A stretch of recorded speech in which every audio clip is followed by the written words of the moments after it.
Everyone tells you the same thing: eat less, move more, and the belly fat disappears. It's the golden rule of weight loss. Except, for a huge number of people, it just doesn't work that way. And when you look at what's actually happening inside your body, the reason why might completely flip how you think about fat loss. Here's the thing nobody explains properly. When you cut calories hard, your body doesn't just calmly release fat and move on. It notices. It reads that drop in food as a threat, not a diet plan. So it fights back, slowing your metabolism, ramping up hunger signals, and in a lot of cases, actually holding on to fat around your midsection even harder than before. This is sometimes called metabolic adaptation. Your body quietly recalibrating to defend its fat stores the harder you push against them. That's not a willpower problem. That's your biology defending itself. So if restriction alone isn't the lever, what is? It's not about eating less. It's about changing what your body is responding to, the hormonal signals that decide whether fat gets stored or released. And the response to that signal is dose-dependent, meaning small, consistent changes matter more than one more crash diet. This isn't just about how your genes fit.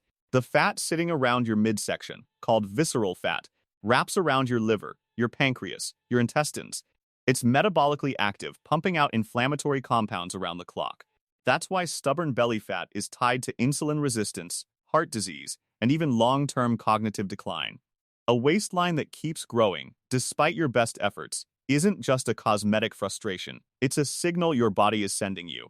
Your body isn't being stubborn for no reason. It's protecting itself.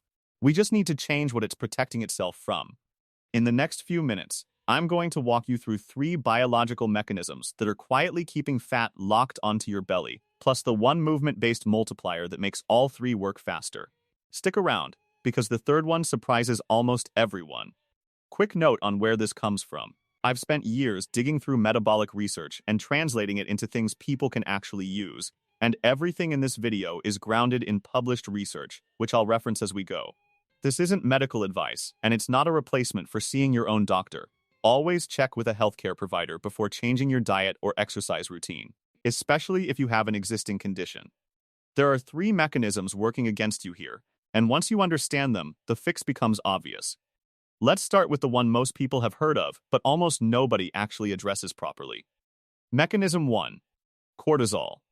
Cortisol is your main stress hormone, and short bursts of it are completely normal.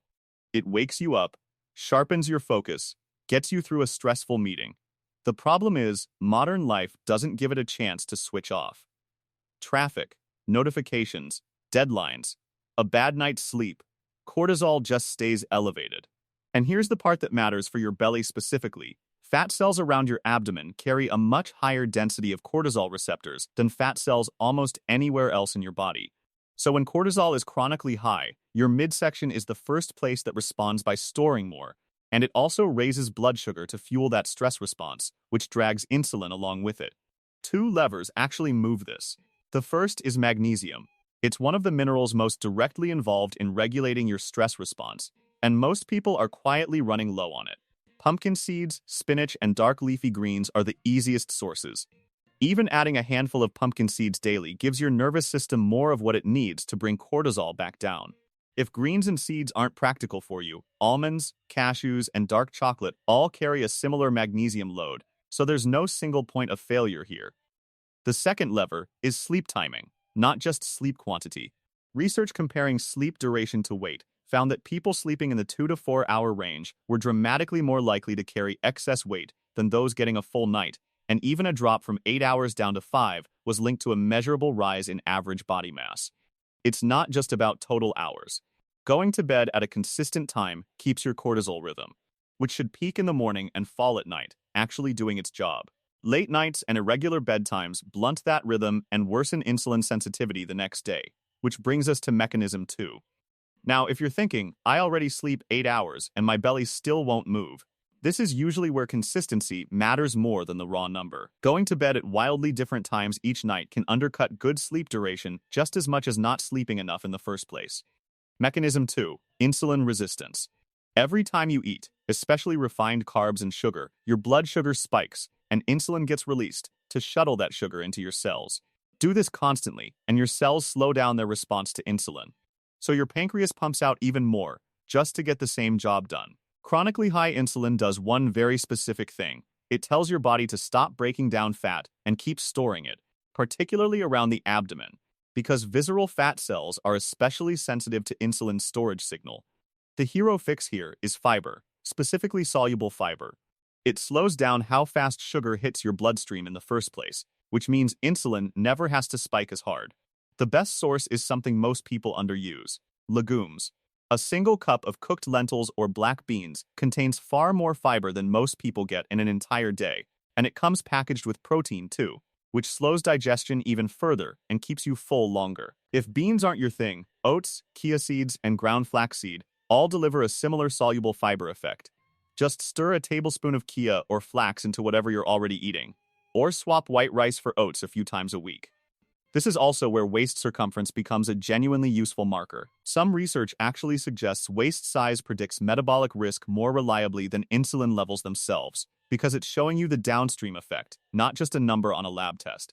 If your waist keeps creeping up even while the scale holds steady, that's usually your cue to look at insulin, not just calories. And if you're thinking, I don't even eat that much sugar, it's worth remembering that refined carbs count too.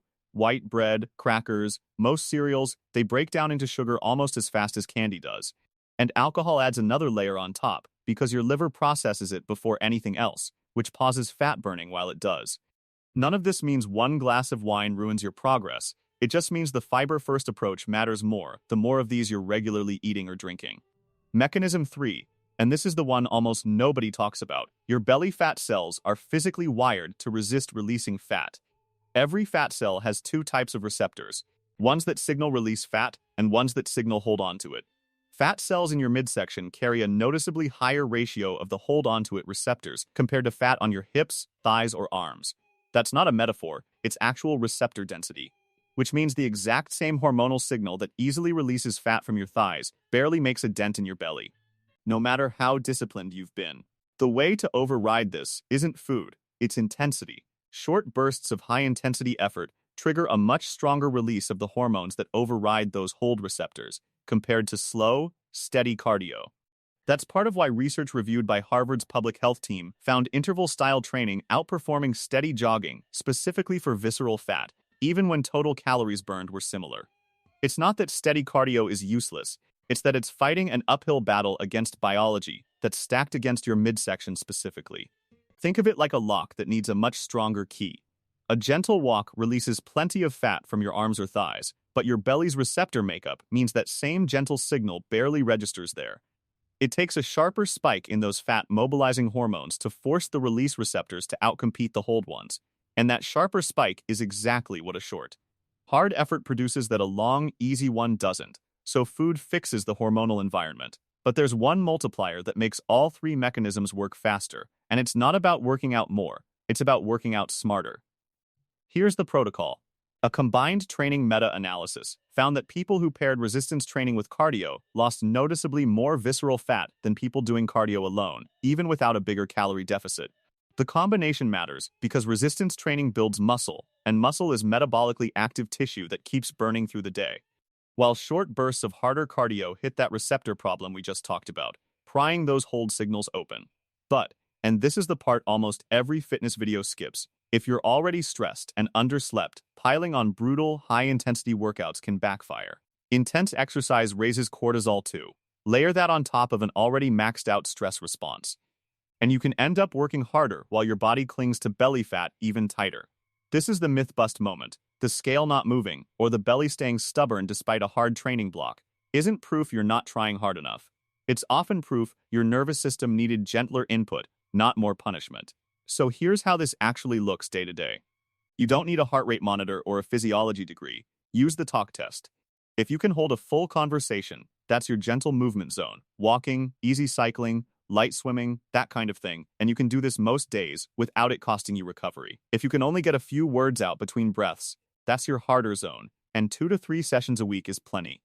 You genuinely don't need more than that to get the visceral fat benefit, and more isn't automatically better once you're already stressed. Start with 2 sessions of resistance training and 2 shorter bursts of harder cardio each week, and build from there gradually as your recovery allows. If you're new to intense exercise, ease in over a few weeks rather than jumping straight to your hardest effort, and if you have any heart condition, high blood pressure, or you're returning after a long break, check with your doctor before ramping up intensity. This isn't about grinding harder. It's about giving your body consistent, well-timed signals instead of chaotic ones, so it finally feels safe enough to let go of what it's been holding on to. So let's go back to where we started. It's not that diet and exercise don't matter. They absolutely do. But if you've been doing everything right and your belly still won't move, the missing piece usually isn't more restriction. It's your cortisol, your insulin response, and how your body's fat receptors are wired. And once those line up, the same effort finally starts producing a different result. If this helped make sense of something you've been stuck on, hit subscribe for more videos like this, and I'll see you in the next one.